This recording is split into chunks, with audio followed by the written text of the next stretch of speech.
বলে। তাদের খেলা শেষ হতে হতে জোহরের আজান দেয়। ছেলেরা সবাই মসজিদে চলে যায় জুমার নামাজ আদায় করতে। নামাজ পড়ে এসে সকলে একসাথে খেতে বসে। মেয়েরা ছেলেদের খাবার সার্ভ করছে। আয়নের নানু ইমতিয়াজ আহমেদ আয়নের মায়ের পছন্দ করা সম্পর্কে সবাই জানেন। আয়ন তার থেকে কিছু লুকোয় না, তাই এই ব্যাপারেও বলেছেন। তিনিও বেশ আগ্রহী ছিলেন নাতির পছন্দের মেয়েকে দেখার জন্য। তার কাছে মায়েকে বেশ লেগেছে।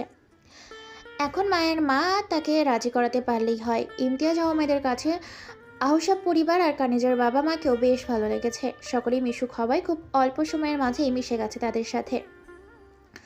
মায়ার মায়ের ক্ষেত্রেও একই বিষয়, তারও এই দুই পরিবারকে খুবই ভালো লেগেছে। আগে মায়ের কাছে শুনেছে এনাদের ব্যাপারে, আজ স্বচক্ষে দেখতে পাচ্ছে। তার মনে হয় যদি এমন একটা পরিবারে মায়ের বিয়ে করাতে পারেন তবে তিনি বেশি স্বস্তি পাবেন। আয়নেরও ভালো লেগেছে।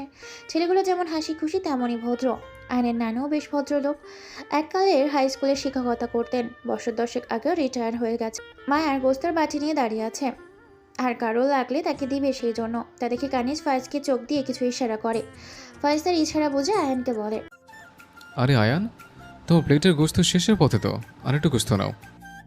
তারপর মায়ের দিকে তাকিয়ে বলে, ও মায়া, গোস্তের বাটি তোমার কাছে?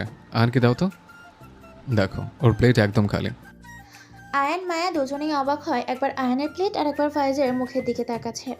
আয়ানের প্লেটে এখনো প্রায় 3 পিসের মতো মাংস আছে, তাও বলে কিনা খালি।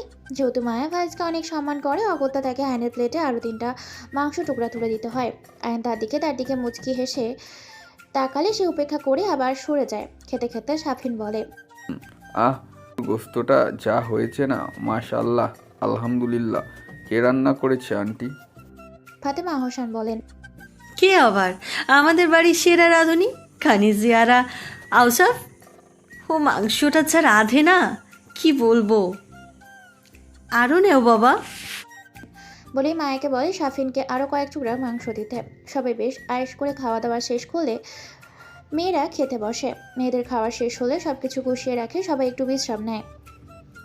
বিকেলবেলায় 3:30টার মতো বাজে মায়া আর মায়ের কাছে আসে। কানিজ তাকে আর না ডেকে ফায়েজ, সাফিন ও রাবিশ আয়নকে নিয়ে একটা মিটিং শুরু করে। আয়ন ফায়েজের উদ্দেশ্যে বলে, এবার কি করব? আন্টির কাছে তার মনের মতো ছেলে হও।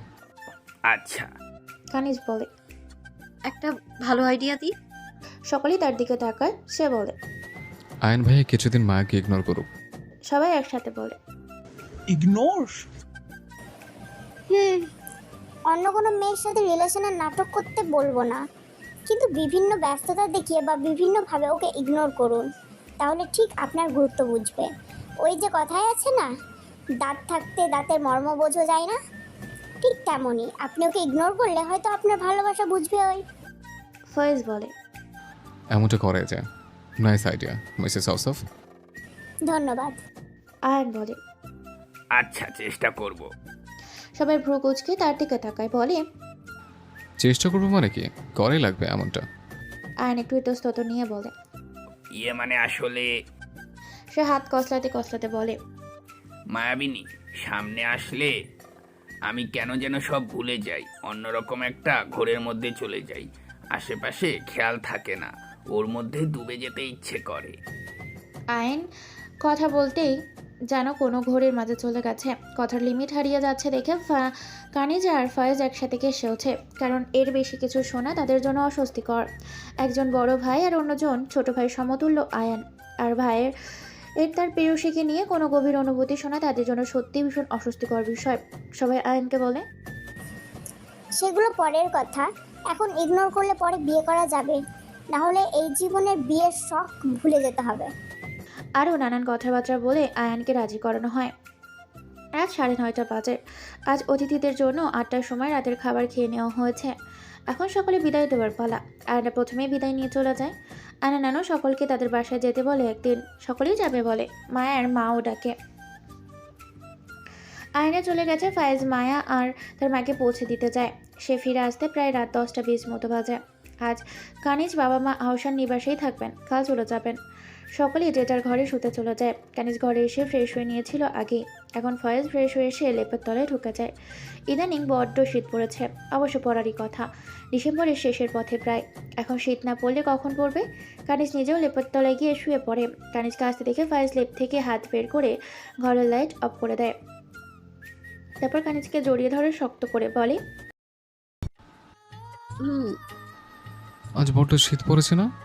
হুম তো তোমার শীত করছে না? করছে। কিভাবে? উফ, করবো কিনা শুধু তাই বলো। কিভাবে করবেন তা তো বলবেন নাকি? ওটা সিক্রেট।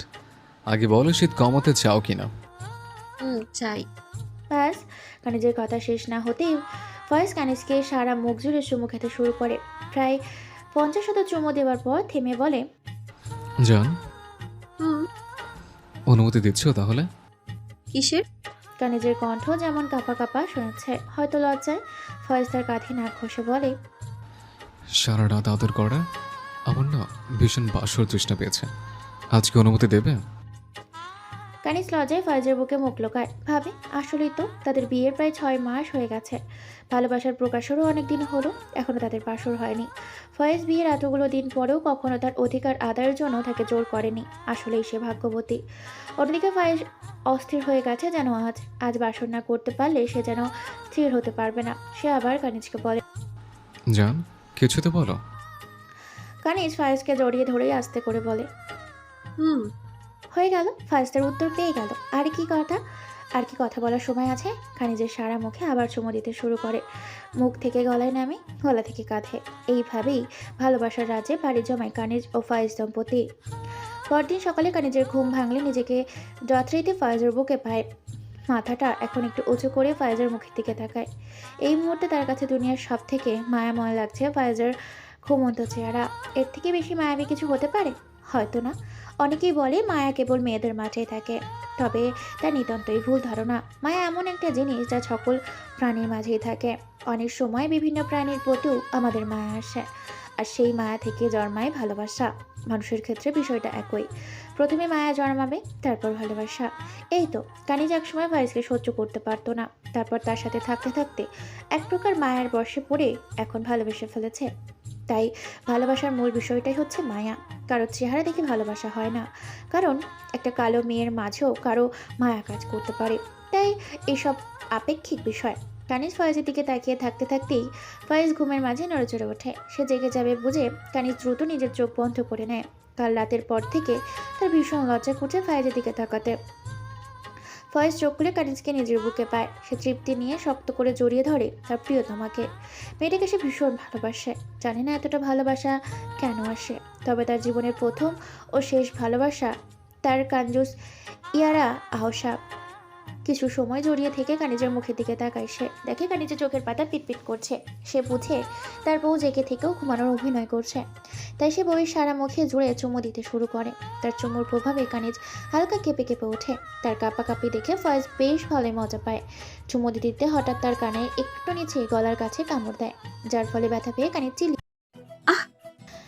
চোখ খুলে ফয়েজের দিকে কাঁদো কাঁদো চোখে তাকায়। বলে, কামড় কেন দিলেন? ফয়েজ মিটিমিটি হেসে বলে। আপনি ঘুম থেকে উঠলেন কখন? কানিজ আমতা আমতা করে বলে। এই এই তো এক্ষুনি। ফয়েজের কানিজের কানের পাশে মুখ নিয়ে বলে। তাই? কানিজ দু হাতে তাকে ঠেলে দিয়ে বলে। একদম। ফয়েজ তার কোমর জড়িয়ে ধরে। আচ্ছা, মেনে নিলাম। কানিজের ভীষণ লজ্জা লাগছে এই মুহূর্তে। বারবার কাল রাতের কথা মনে পড়ে যাচ্ছে ফয়েজের দিকে তাকালে। ফয়েজ কানিজের লজ্জার খেয়াল করলে দুষ্টু এসে কানিজের কানের কাছে মুখ নিয়ে ফিসফিস করে বলে, জান, কালকে রাতটা আমার লাইফের বেস্ট একটা রাত ছিল। I love that so much. বলে কানিজের কানের ওপর অংশের মৃদু একটা কামড় দেয়। কানিজ তো পারে না মাটি ফাঁক করে তার মাঝে ঢুকে যেতে।